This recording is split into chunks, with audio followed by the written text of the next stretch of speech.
Donald Trump is one of the most controversial politicians ever, meaning that a lot of people love him, but even more absolutely hate him. It seems that the vast majority of celebrities hate Donald Trump and have exposed him to the public. And in today's video, I'm going to be listing the top 10 celebrities that exposed Donald Trump. I'm Mackenzie Smith, and let's get into the video, but first make sure to subscribe if you're new here. In at number 10, Kim Kardashian. In 2017, after Trump had been president for about a year, Kim spoke to Harper's Bazaar Arabia, sharing her thoughts on Trump. And even though her ex-husband Kanye is a huge fan of Trump's, Kim is not, saying, quote, "Anyone can run the US better. My daughter would be better. It's really scary, the world that we're living in now. And when you did feel safe at home, now with Trump in presidency, you just don't feel safe anymore." Years later, Trump and Kim met at the White House to talk about prison reform, and Trump even pardoned Alice Mary Johnson after lobbying from Kim. So there is a possibility that she thinks differently of him after that. And at number 9, Woody Harrelson. If you've ever wondered what having dinner with Donald Trump is like, Woody Harrelson is here to tell you, but it's probably a lot worse than you might have assumed. Apparently in 2002, Minnesota Governor Jesse Ventura invited Harrelson to a dinner at Trump Tower because Trump was hoping to convince Ventura to be his 2004 running mate. Over 2.5 hours, Harrelson, Ventura, Trump, and his fiancée Melania had dinner, but it was not enjoyable. Apparently Trump completely dominated the conversation and spoke overwhelmingly. Harrelson continued, quote, "It got so bad I had to go outside and burn one before returning to the monologue monopoly." Yeah, I've definitely had those dinners where the other person just talks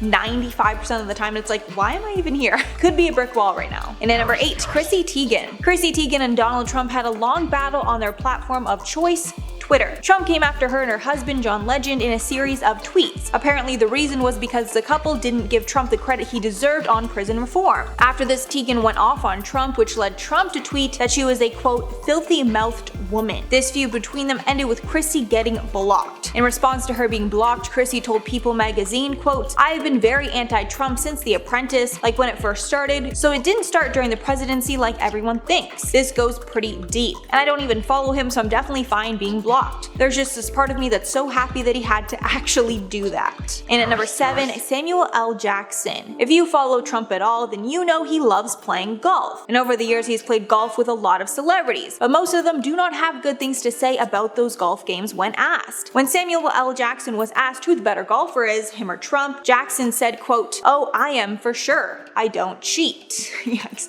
that was pretty savage. Alice Cooper backed up this story, saying during another interview, quote, "The worst celebrity golf cheat? I wish I could tell you that. It would be a shocker. I played golf with Donald Trump one time. That's all I'm gonna say." Clearly implying that he meant Trump was the cheater. Apparently Oscar De La Hoya actually caught Trump in the act of cheating while golfing and claimed that Trump would drop balls wherever he wanted on the course and made it seem like that's where his ball actually landed when they know it wasn't. And at number 6, Tom Hanks. Before the film The Post was released to the public, Trump asked to have a showing of the movie at the White House. Trump also invited Tom Hanks and Meryl Streep to be a part of the screening as they are the stars of the film. However, both actors refused the invitation and stated their disagreement with his policies and him as a person as the reason why. Hanks went into more detail, telling The Hollywood Reporter, quote, "I would not have been able to imagine that we would be living in a country where extremists are doing torchlight parades in Charlottesville and jokes about Pocahontas are being made in front of the Navajo Code talkers. And individually, we have to decide when to take the ramparts. You don't take to the ramparts necessarily right away, but you do have to start weighing things." Halfway number 5, Olivia Wilde. Olivia Wilde has been very vocal against Trump ever since he was running to be president in 2016. In 2015, Olivia told Page 6, quote, "The fact that we can have someone running for president who openly projects that xenophobia is really sickening, particularly when you look at a film like this and remember our roots." The movie she was referring to here was called Ellis, giving a closer look into the struggles of immigrants. Wilde also participated in the Women's March in 2018, directly calling out Trump as her reason for attendance. She also once tweeted out, quote, "Hi, good morning. I despise Donald Trump with all of my guts. And his speech last night only confirmed what a pathetic, petulant, dishonest pig that he is." I honestly had no idea how vocal she's been against him until right now. And at number 4, Trevor Noah. Comedian and late night host Trevor Noah has taken plenty of shots at Trump over the years, frequently criticizing him on his show, The Daily Show. But Trevor's not only criticized Trump himself, but also those around him, saying that the people that enable Trump and help him get power are the most dangerous. Saying, quote, "I'm not afraid of Donald Trump. I'm afraid of the people that support support Donald Trump, and I'm not referring to his voters. I'm speaking about the people on his team, the people who enable him. They know what he's doing, they know when he's doing something wrong, going on to name Mike Pence and Kellyanne Conway specifically. And at number 3, Charlie Sheen. Charlie Sheen once shared a story about running into Trump at a restaurant before Sheen's wedding, and this story proves what a phony that Trump can be. Sheen said that Trump decided to give him a pair of diamond cufflinks because he wasn't able to make it to the wedding, basically to make up for the fact that he wouldn't be able to give him a wedding gift on the actual day. At the time, Sheen thought that was very thoughtful of him. However, 6 months later, Sheen was having some jewelry appraised and decided to include the cufflinks in the appraisal to get a better idea of what they might be worth. Sheen continued, quote, "When the jeweler took a look, she recoiled and said, in their finest moment, they were cheap pewter and bad zirconia. They had Trump stamped on them."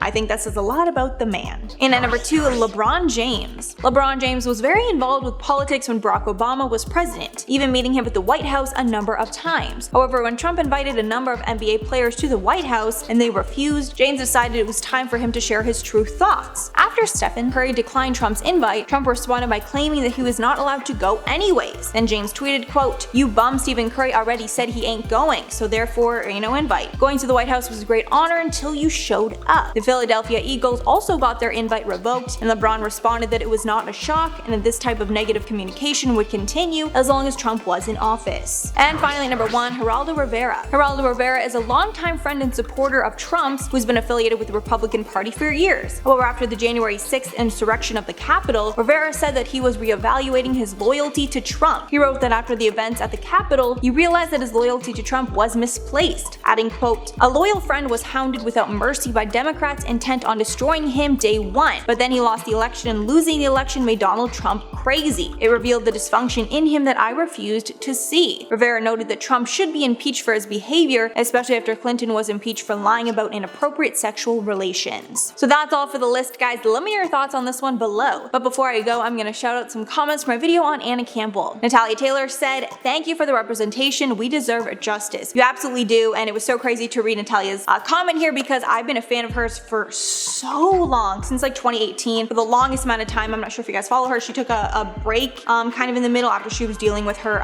substance issues and all that. And anyway, I've been following her for years, so nice to see her comment here. We love you, Natalia. And Daniela said, "1, I love that you guys are covering this. She's done so much damage to those girls." You are absolutely right. And number 2, love the look today, Mackenzie. Thank you so much. I actually had it in a clip, and I wear the clip a lot on the weekends and just when I'm like not filming or whatever, but I'm gonna start wearing the clip a lot more because you guys really liked it. I honestly really like the look too. Then Mishka, attempting to be a hijabi, said, "Mackenzie, that hair looks great on you." Thank you so much. From what you guys said, you were so nice in the comments of that video. I'm probably gonna wear clips a lot more often. You will see them more often on here. Alright guys, that's all for the video today. Thanks so much for sticking around if you made it all the way here. If you liked the video and you want to see some more, be sure to like and subscribe to the channel below. I've been your host, Mackenzie Smith. Make sure to check us out on social media, and I will catch you all in the next one.